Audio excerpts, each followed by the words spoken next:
Taunt मारना कहीं न कहीं चोट मारने से कई गुना ज़्यादा घातक साबित हो सकता है, स्पेशली तब जब दबे कुचले समाज से कोई व्यक्ति निम्न स्तर से उच्च स्तर तक जाने की कोशिश कर रहा हो। इसे हल्के में मत लेना, ये एक बहुत ही ज़्यादा सीरियस इशू है समाज में। मैं समझाता हूँ कैसे।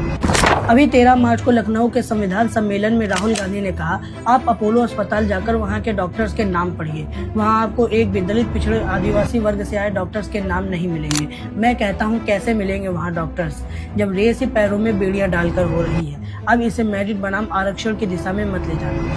ये बेड़ियां रूढ़िवादियों द्वारा दमन और शोषण के लिए डाली गई जातिवाद की है, जिसके शिकार समय समय पर कई छात्र स्कूल और कॉलेजेस में होते रहते हैं। लेकिन अभी रिसेंट उत्पीड़न का केस मार्च 2026 में राजस्थान के जैसलमेर के फलसून गांव के रहने वाले रतन कुमार मेघवाल के साथ हुआ।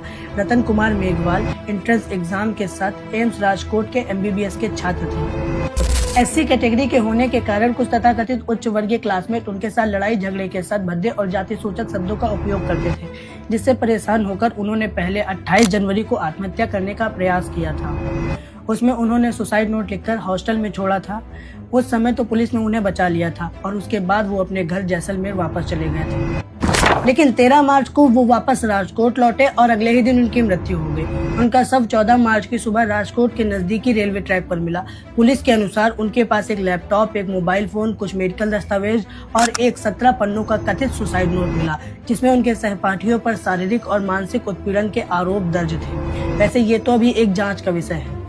रतन कुमार का तो एक केस है, लेकिन जब से मैंने जातीय उत्पीड़न का विश्लेषण करना शुरू किया है, तब से मैं ऐसे तमाम केस बिल्ड होते हुए देख रहा हूं, जो कहीं ना कहीं लोगों को डिस्टर्ब करने के लिए काफी हो सकते हैं। अगर कोई लोअर कास्ट से बच्चा कोई तरक्की कर ले, तो उसके लिए न जाने कैसी कैसी बातें बोली जाती हैं। अगर आप एक लड़की हो और बदकिस्मती से लोअर कास्ट से हो, तो उनके हिसाब से आप क्या करके ये सब हासिल कर रही हो, वो बताने वाली बात नहीं है। मैं आपको एक उदाहरण बताता हूँ। मैं ऐसे ही इस केस को लेकर रिसर्च कर रहा था, अचानक से मैं एक मेडिकल स्टूडेंट के पोस्ट पर पहुँचता हूँ। वैसे तो वो उत्तराखंड से और मुझे लगता है कि ST समाज से आगे आने वाले समय में होने वाली डॉक्टर भी है।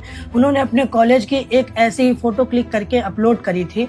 उस पोस्ट के कमेंट सेक्शन में ऐसी ऐसी बातें लिखी थी, जिसे मैं देखकर भौचक्का था। मैं तो सोच रहा था ऐसी घटिया बातें पढ़कर कोई भी अपना आपा खो सकता है, और दूसरा ये जानकर मैं और भी ज्यादा हैरान था कि क्या कोई किसी डॉक्टर के लिए ऐसी बातें लिख सकता है।